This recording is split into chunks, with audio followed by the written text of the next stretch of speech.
আমি জানি একদিন তুমি বুঝবে, যেদিন সকালে ঘুম থেকে উঠে মোবাইলে গুড মর্নিং মেসেজটা পাবে না, যেদিন বের হবার সময় শুনবে না সাবধানে যেও, যেদিন তোমার অপেক্ষাতে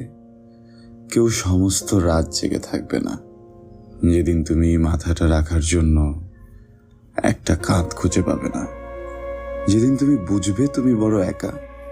ওপাশে আসলে কেউ নেই, অনুভূতির দেয়ালটা ফাঁকা। সেদিন তুমি বুঝবে, হ্যাঁ ঠিক একদিন তুমি ঠিকই বুঝবে, সেদিনও তোমার পাশে থাকবই আমি।